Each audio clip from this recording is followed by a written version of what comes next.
Hello there guys, what is going on? It is Tico here, bringing you guys another awaited video of Yugioh The Duelists of the Roses. So one person actually requested that I do a warrior deck, and I looked through my videos and I was trying to figure out whether I had one, and I did not have one. I did not even have a deck leader that I could actually put as a warrior. So for right now, I'm using Kuriboh as my filler deck leader for my warrior deck, and I have a couple cards in the deck exclusively, Magician of Faith, that pretty much is not a warrior. Everything else in the deck that is a monster is a warrior. So let's get on with the business at hand. Let me show you my warrior deck. And some of you, if you may have seen some of my older videos when I was really crappy at doing YouTube videos still, and I guess I'm still improving upon that. You will see this strategy actually come into play, in this video from another strategy that actually I showed in a video long time ago for this game. So let's get on with it. 2 copies of Curse Breaker effect pretty much completely negates any power-ups and dispels any eternally spellbound effects or spellbinding. Completely disables everything. Every power-up, every power decrease, everything. Completely makes the monster reset back down to 0 to what it originally was. That's pretty much what it does. And it only has a deck cost of 1. So my deck cost for this deck is 1,000, and it's a deck that can play against like the strongest opponents in this game. So with 1,000 deck costs, being able to play against the strongest opponents in the game, it's a pretty good deck. Will work pretty much against everybody that you come across. 3 copies of Magician of Faith. Pretty much the same effect that it has in real life.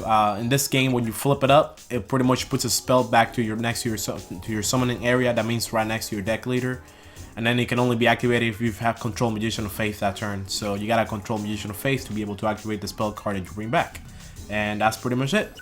Next up, we got 3 Sword Stalker. 3 Sword Stalker. When it's flip face up, you get 100 attack points, 100 power up points for every monster you have in your own graveyard. Green Kappa, when you flip it up, it copies the attack and defense of the strongest monster on the field. Tactical Warrior, when you flip it up, it increases all warrior monsters' attack by 300. We got Supporter in the Shadows, essentially the exact same effect as Tactical Warrior. When you flip it up, all the warrior monsters get 300 attack points. Then we got Dream Clown. Dream Clown is a pretty cool card. It also has a flip effect. When you flip it up, the monster that it battles gets eternally spellbound. That means they cannot move at all the rest of the game, unless of course you dispel it with a card like Curse Breaker, like I have in this deck. I think you guys are seeing a theme in this deck so far. You're probably seeing that I have a lot of monsters with flip effects. I think pretty much every single one that I've shown so far has a flip effect. Yes, every single one. Magician of Faith flip, Sword Stalker flip, Green Kappa flip, Tactical Warrior flip, Supporter in the Shadows flip, Dream Clown flip. So what comes next is probably no-brainer. We got Iron Armor, exactly the same effect as Green Kappa. When it gets flip face up, copies the attack and defense of the strongest monster in play. And then we're going to the spells. For the spells, we got Sogen. That's pretty much turning the field to Warrior and Beast Warrior advantage. Darkness Approaches. This is the deck. This is the card that just makes everything broken with so many flip effects. When you activate it, it flips all cards on the field back face down. So when you flip it face down, you can reactivate all the flip effects all over again. So that's ideally what the strategy goes here. We got 2 Call the Haunted. It'll turn all monsters on the field into zombies. Sometimes if you're playing an opponent and they'll turn the field into Wasteland or something, you've run out of Sogens or whatever, you can always play this card. It turns all your monsters to zombies, and they'll continue getting the power up from the field. And if it's a field that is to advantage is zombies. 3 Sword of Dark Destructions is to power up Sword Stalker. 3 Kunai with Chain power ups any warrior monster. And then we got 3 Royal Decrees, which pretty much negates all trap cards on the field. So that's it. That's the deck right there. So let's get on. Let's get on with the business at hand. Who are we going to play? Let's play somebody we did not play in the last video that I did. Let's play someone that has 1,000 about, but it will not take too long to beat. How about Keith? Keith has 1,027. He's playing machines. I'm playing warriors. Let's see what happens. And hopefully in this video you'll be able to see exactly how the deck works. I'm gonna probably do about a couple videos only in this couple duels only in this video. So hopefully this one doesn't take too long. So again, For those of you that don't know, I'm playing an emulator on my computer. My emulator name is called PCSX2. I bet some of y'all are familiar with it. But pretty much if you play the emulator with this game, what it does is anytime you're highlighting your deck leader or the opponent's highlighting their own deck leader, it's gonna make the screen whatever color your whatever color you're playing as in that game. So right now I'm playing for the red rose, so the screen is gonna turn red anytime I'm highlighting my deck leader.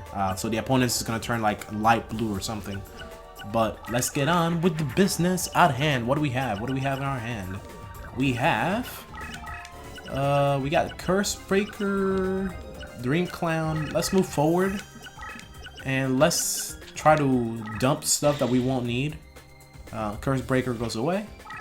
Let's move the Dream Clown forward. Dream Clown is an awesome card, man. I mean, it flips up, it eternally spellbinds whatever monster it encounters. So I mean, it's just an awesome card, you know. You really can't go wrong with it. Trying to figure out whether the opponent's gonna try to summon a monster here. Let me move forward. And then I'm going to activate my Sogen field spell card over here in this corner. It's gonna turn this whole area right here into warrior advantage.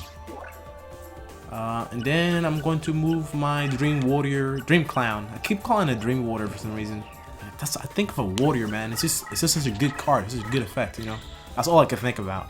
But you know, eternally spellbinding things in this game is like so broken.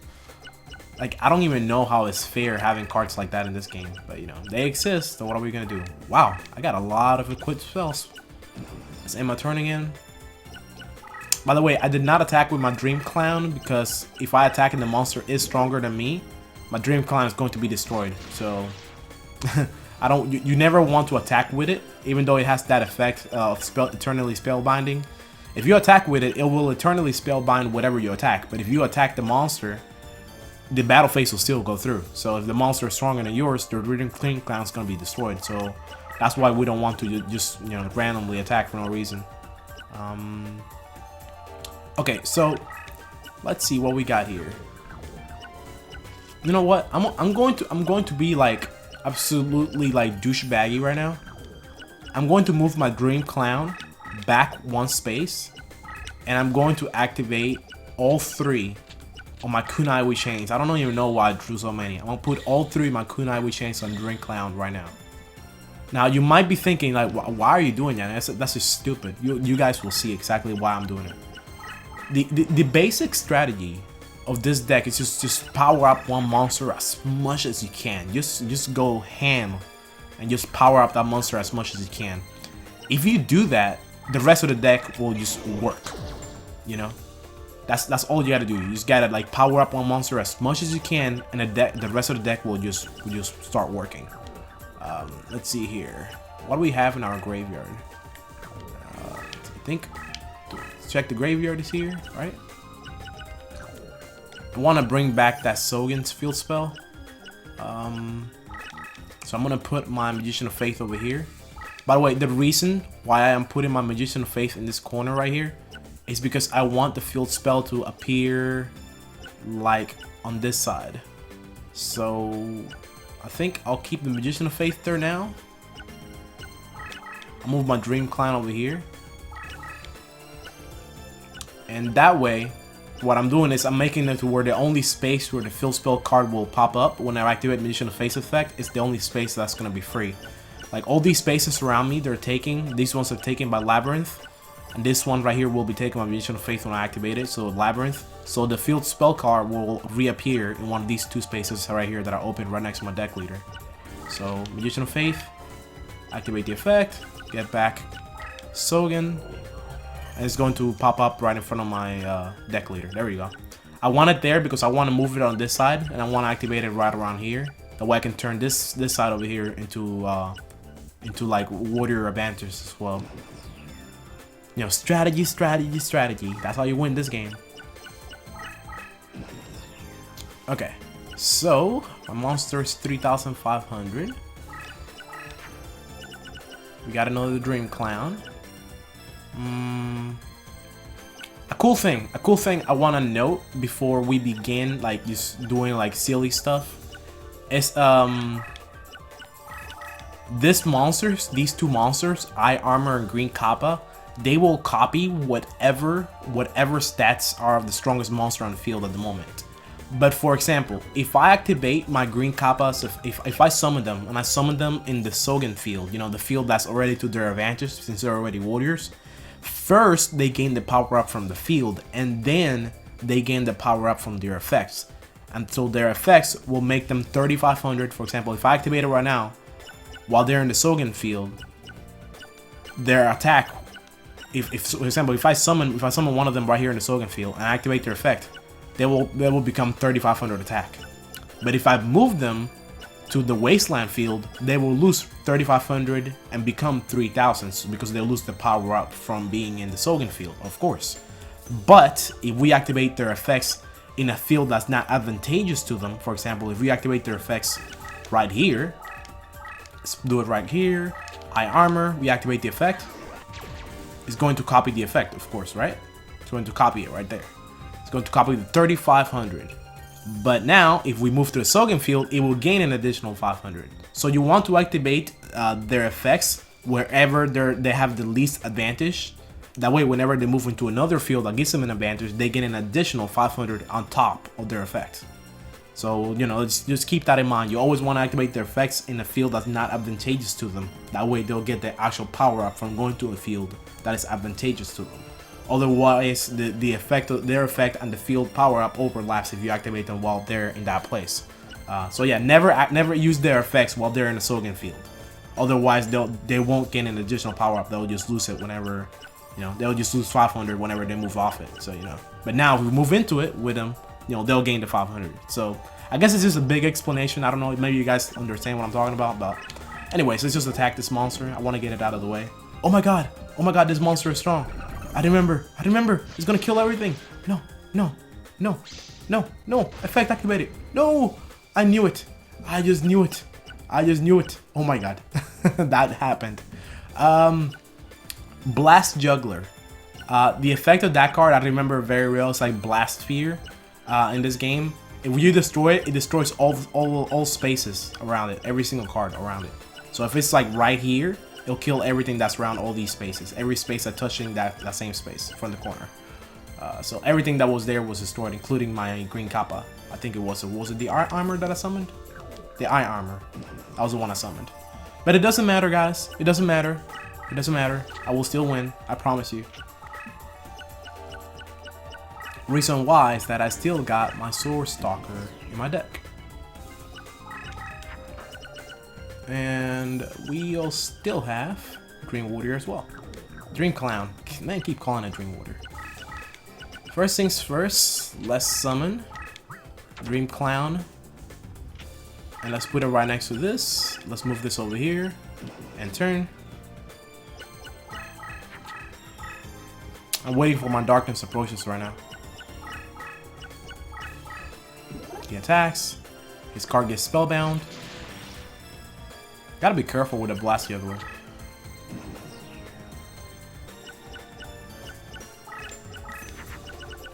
Alright, so we got Supporter in the Shadows. What do we want to do? We want to move back here, and summon my Green Kappa in this corner. Reason why I'm doing that is because Green Kappa is going to protect me from this corner. Whatever is strongest in the field, it will copy, so it's a big advantage to us.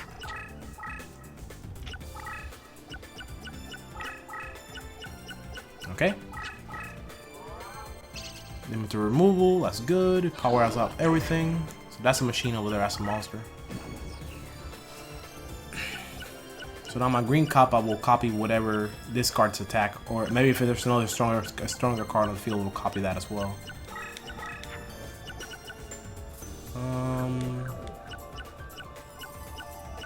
But I don't want my Green Kappa to be destroyed though. Let me move this one space forward. And then I will end my turn.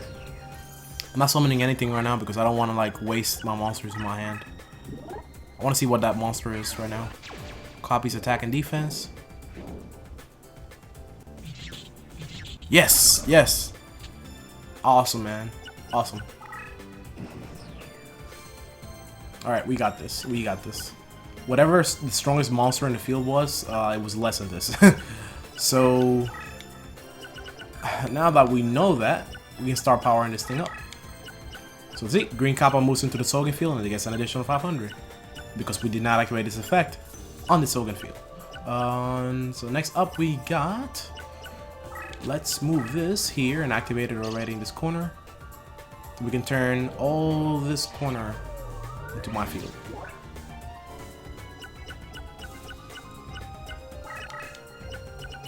Next up, we will summon Supporter in the Shadows, activate the effect, and turn. We will keep powering things up because we can. We will summon... What attack is this? 3400? Okay, 3400. This is 2000. I will have to spread out my army. I think I got too many monsters on the field, correct? Yes, I do. So let's get rid of the Supporter in the Shadows. And summon my Iron Armor in this corner over here. Move it. Then we will get rid of my Dream Clown. I want to summon a monster in this place. So I will summon another Supporter in the Shadows. First things off, I will activate the effect of Eye Armor.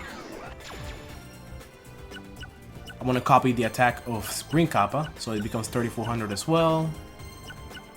Then when I will activate the effect of Supporter in the Shadows. Like I said, you always want to do the power up right after. So they'll both become 3700. And this one will move forward 2 spaces.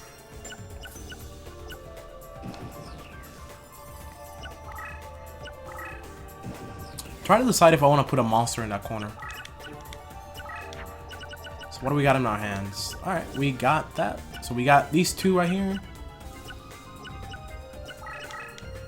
This is gonna be interesting. I'm thinking. What do I want to do? If I attack, or if I don't attack. First things first, let's get an additional power up. This thing is 3700. This thing is 3700. We are going to move this into this field right here. And then we will activate the Darkness Approaches.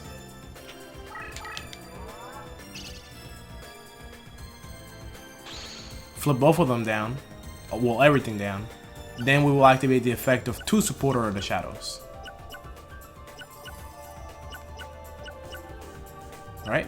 2 Supporter of the Shadows. Okay. So, the 1.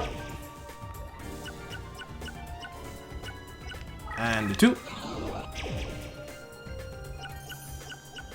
And then, this is 4800. This is 4300. Okay, that's good.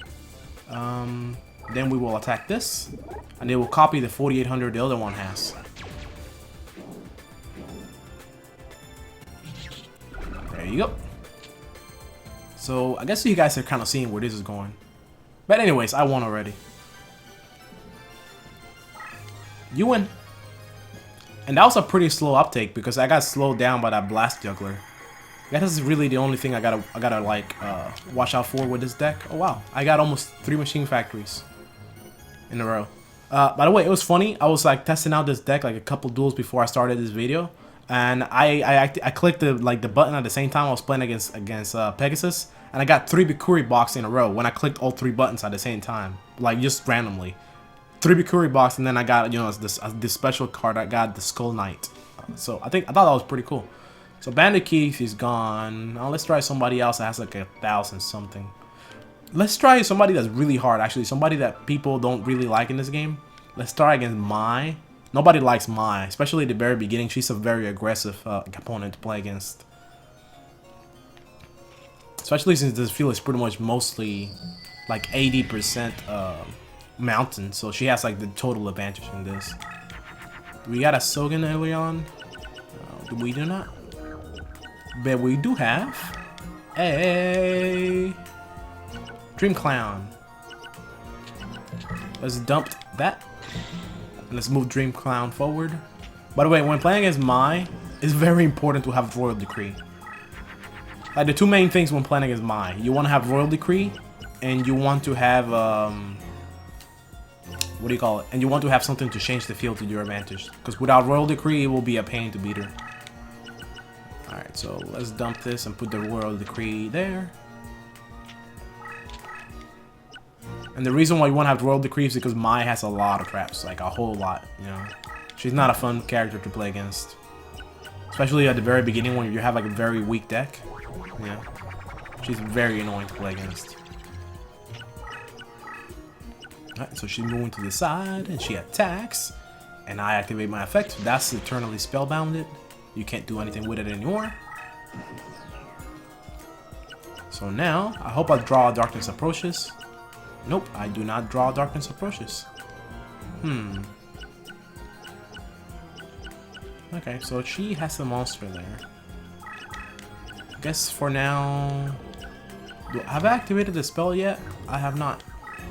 I got a Call of Haunted and Curse Breaker in my graveyard, but that's not helpful.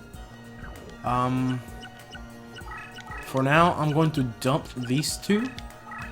Just put them on the field randomly. I'll put that over there. I want to see what Mai does.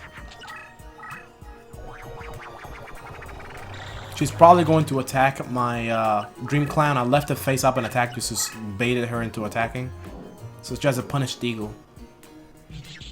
Sometimes you gotta take the heat. You know, you just gotta take the damage.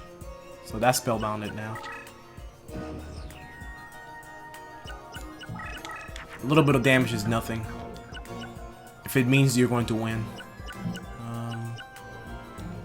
So let's move the green Kappa ahead one space.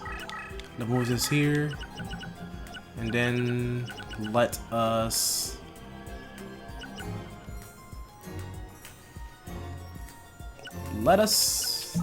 do this. Let us dump a Royal Decree and set Magician of Faith. And face up defense. Face down defense. Oh my god. I don't know why I said face up defense.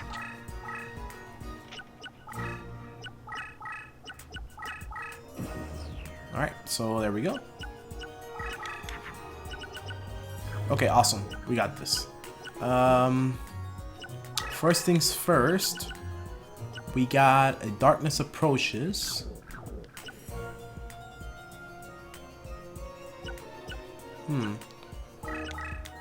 I guess I'll let the Magician of Faith take something back. First thing I will do is I will summon my Sword Stalker here and put my Green Kappa here in this corner. My Magician of Faith is going to be attacked. My Green Kappa is probably going to be attacked as well. I don't mind the Magician of Faith being attacked because I will get back the Curse Breaker. Once it gets destroyed, and since I already have a Dream Clown, I'll be able to get a power up of 200 with my Sword Stalker. Let me end my turn. Okay, get a power up, another one. Oh, decided to attack me over there. Copy attack and defense. It's a 2600? 26, 26? Okay, awesome. They're both the same.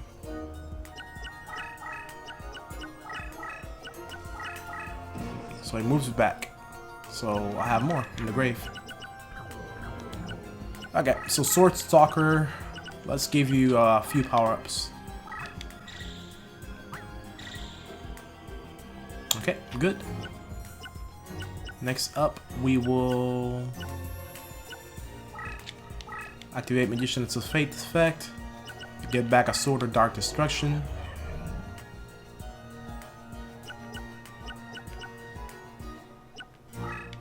We will activate this effect here. Power increase. And then we will move a monster to that corner. I mean, my deck leader. I'm positioning myself to have my Sword Stalker be the strongest one.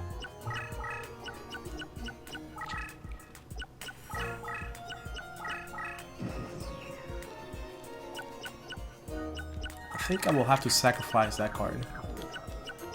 Alright. Let's put a Sword of Dark Destruction on here. Power it up. What's the attack right now? 3,700. Right now, it should be the strongest monster in the field, so... do I want to do this now, or do I want to wait?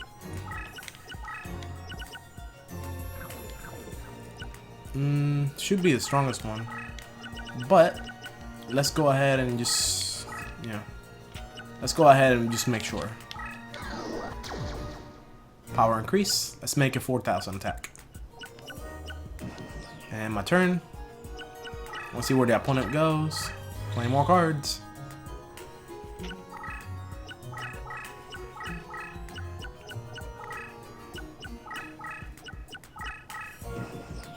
Okay.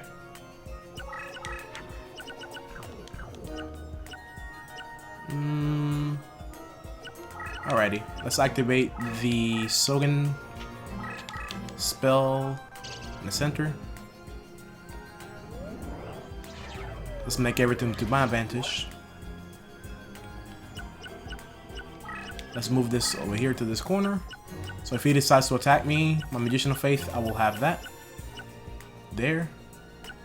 Then I will move my deck leader one space down.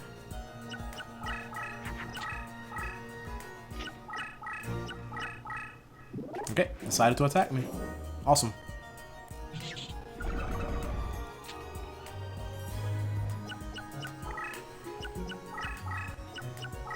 Okay. So I think everything is perfect right now for winning. My monster is 4,500.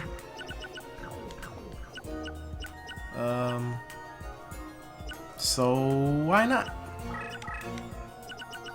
Let's move one space this way. Summon my eye armor in this corner. Attacked. Harpy Sped Dragon with Sword Stalker. 2,000 damage. I got spellbounded. That's okay. And turn. He attacks me. I copy the attack with Sword Stalker, which is 4,500.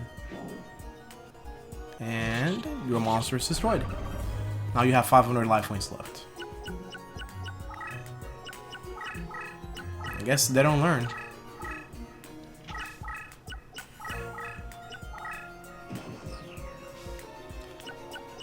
Alright, so now what do we have going on? We have another eye armor. But I will set my darkness approaches down and my turn. There's no reason needing to move forward anymore. And I will show you guys a neat trick of what happens when the AI decides to be stupid.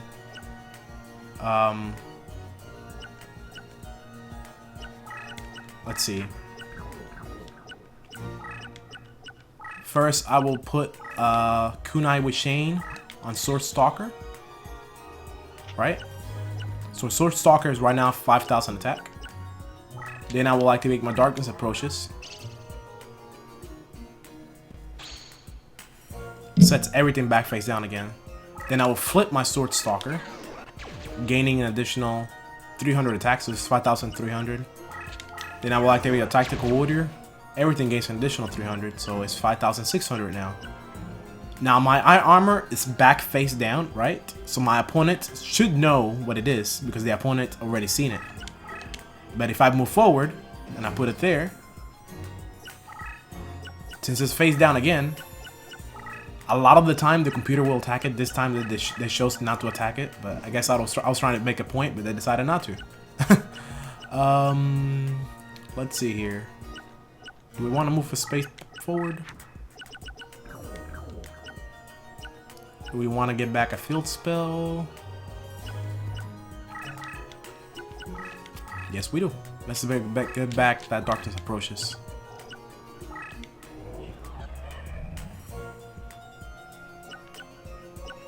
Then let us move forward. Eye Armor. copies attack and defense.